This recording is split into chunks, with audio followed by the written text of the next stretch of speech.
सांगला की होली केवल एक त्योहार नहीं, ये देव परंपरा,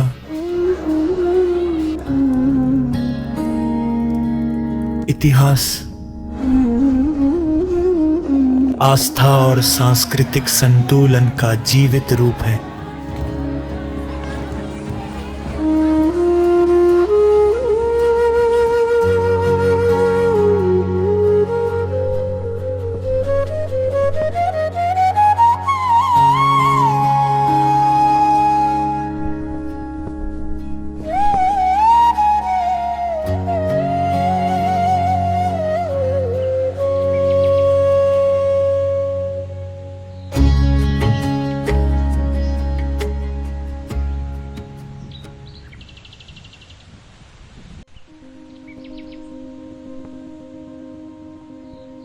Before 1962, we were totally isolated from the convents. हम लोग बिल्कुल जो है यातायात से कटे हुए थे और 1899 से पहले शिक्षा की बहुत कमी रही, तो किसी किस्म का हमारे ज़िला किन्नौर में विद्यालय नहीं हुआ करता था।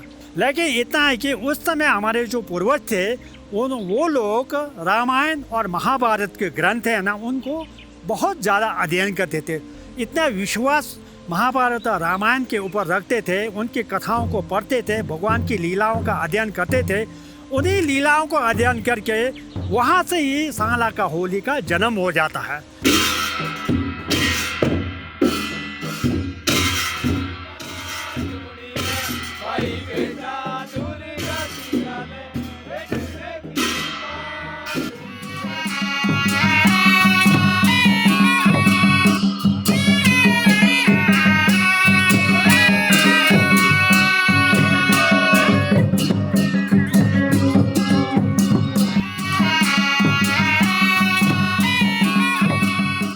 रामायण में है आपका रामचंद्र जी का टोटली लीलाएं है, तो इसी तरह से कृष्णा अवतार में भगवान कृष्ण का लीला है, उसमें भी जो है ना भगवान की लीलाओं को जोड़ करके इन दोनों को संग्रह करके तब जा करके इस होली को जन्म दिया हमारे पूर्वजों ने।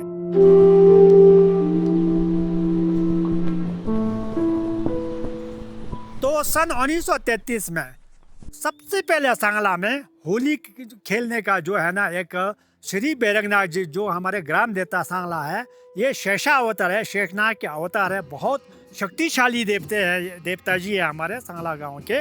इनके आदेशानुसार होली को मनाने का आदेश मिला है। तो सन 1933 में 33 युवाओं ने एक एक अन्ना इकट्ठा करके, यानी 33 अन्ना इकट्ठा किया उन्होंने, और इस 33 अन्ना को इकट्ठा करके होली का आयोजन किया। सबसे पहला होली हमारे जो पुराना मंदिर है जिसको हम कहते हैं श्री बैरंगनाथ जी का शुकिम, शु मैंने देवता, की मैंने देवता का घर,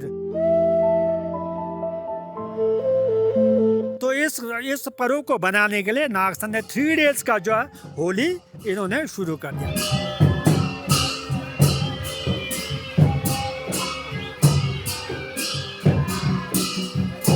इसमें जो भी बदलाव करने के लिए देवता साहब का हुक्म नहीं है। ये जो परंपरा आपका शुरू से चला हुआ है उसको वैसे ही रखने का आदेश है। उसके अलावा अलग किस्म का किसी किस्म का हम अपने मर्जी से जोड़ नहीं सकते। 3 डेज जो होली मनाया जाता है वो देवता साहब के आदेश के ऊपर किस किस्म का कहाँ कैसा पूजा करना, कहाँ कब जाना, पाउस कहाँ लगाना है, किस तरह से होली में धून होगा, किस तरह से होली का ऑर्गेनाइज किया जाएगा, ये सारी चीज़ें देवता साहब के ऊपर निर्भर है।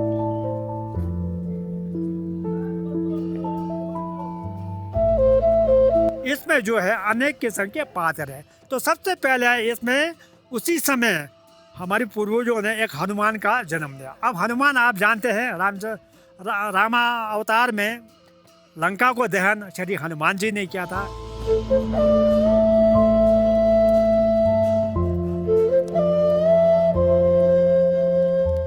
जो रामचंद्र जी के बाल्यावस्था में जब ये बालक थे तो उनको शिक्षा देने वाले गुरु वशिष्ठ जो है, वशिष्ठ जी है एक जो है आपका सफेद पोष वाला।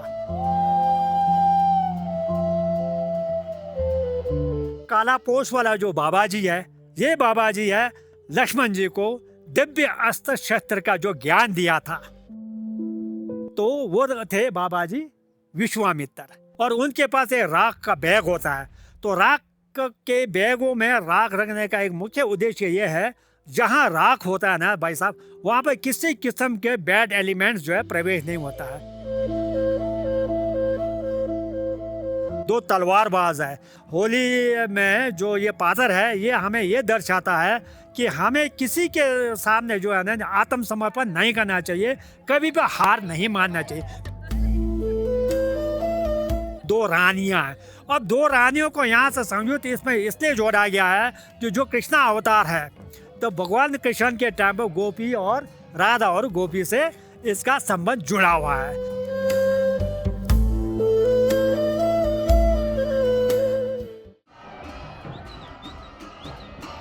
सोमरस जिसको बोलते हैं दारू, ये बहुत ही इंपॉर्टेंट काउंट करता है। यहाँ देवी देवताओं को चढ़ाया जाता है, उनको धारण किया जाता है। फिर थोड़ा एज ए चरणामृत ज़्यादा नहीं पीते हैं लोग, चरणामृत के जगह पर जो है ना, जो वो लोगों को भी थोड़ा थोड़ा देते हैं, जिससे थोड़ा सा बॉडी गर्म हो जाए और आपके जो होली है उसमें भी रंग आ जाए।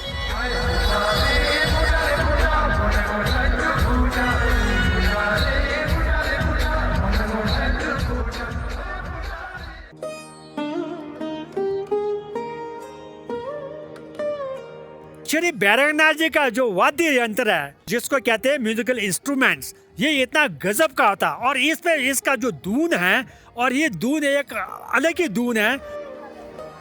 जब ये बजता है, धुन बजता है, तो मैं आपको बताऊं एज माय ओपिनियन, मुर्दा भी एक बार उठकर नाचता है।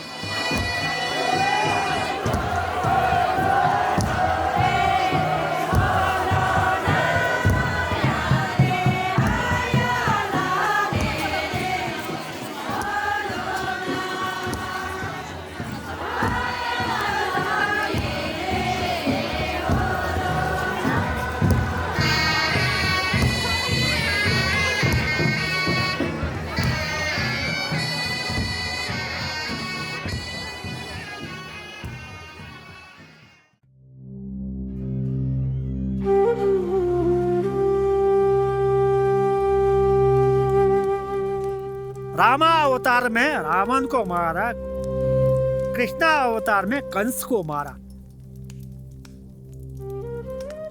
चांद का निकलना, और फिर रावण का जो पुतला है उसको लकड़ियों का कंगन बना करके उसके ऊपर बिठाया जाता है। फिर हनुमान जी जो है तो उसमें आग लगाते हैं। अब देखो, जो हनुमान जी रावण को आग लगा के जलाना, अब ये क्या रामा अवतार से जोड़ दिया हमारे पूर्वजों ने।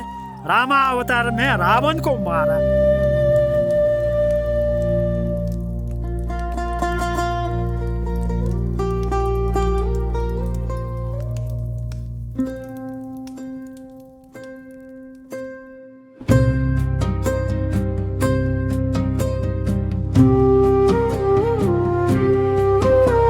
हमारे बैरंगनाथ जी शेखनाथ स्वयं भगवान बुद्ध के साथ जुड़े हैं। दैट्स व्हाई मोनास्ट्री को यहाँ दिया। उसके बाद इसमें बाढ़ आना बंद हुआ। ये था, this is one of the most important point.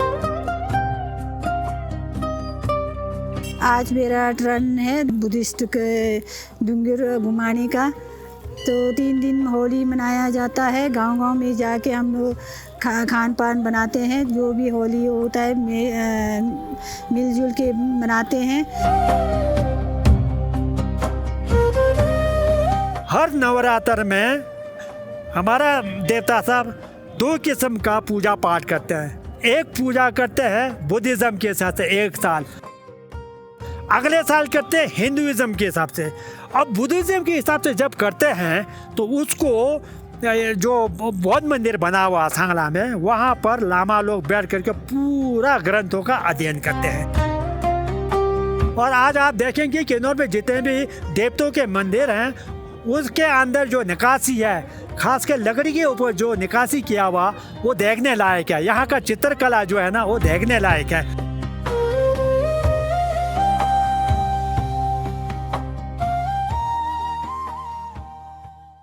Kamru जो गांव है ना जी, ये जिला किन्नौर का एक ऐतिहासिक गांव है।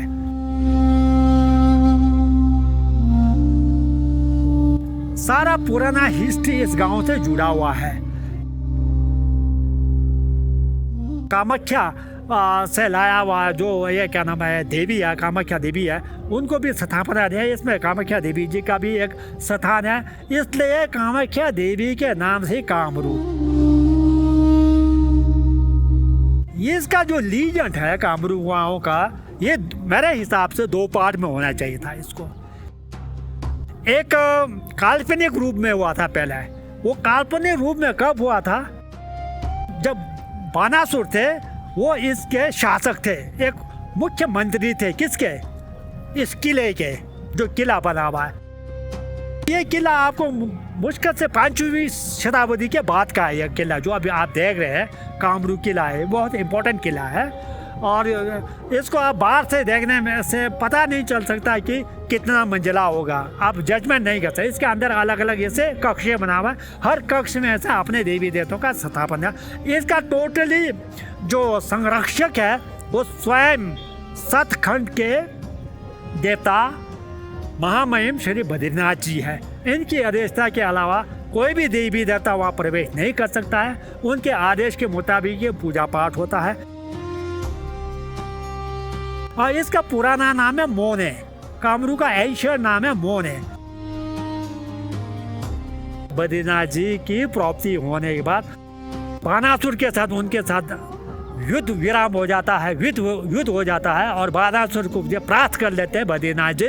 और फिर कृष्ण पोतर, ये जो आपका प्रद्युम्न जी है, उनको ला करके सबसे पहले गद्दी के ऊपर बिठाते हैं। गद्दी के बाद बिठा करके फिर राज तिलक यहाँ पर करते हैं। कौन करते हैं? बद्रीनाथ जी स्वयं राज तिलक करते हैं।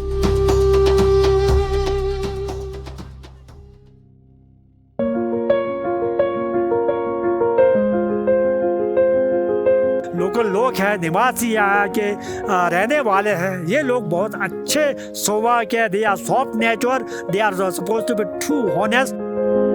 जहाँ का बेटर इन्वायरमेंट होगा वहाँ पर उस इन्वायरमेंट में डलने के लिए सब लोग चाहेंगे। दैट्स वाई यहाँ के लोगों का जो एक ट्रीटमेंट है, लोगों का जो एक वर्ताव है प्रदेशों के साथ, वो बहुत ही अच्छा होने का कारण, इसलिए लोग बड़े अट्रैक्टिव हो जाते हैं। बहुत ज़्यादा गैदरिंग है यहाँ पर।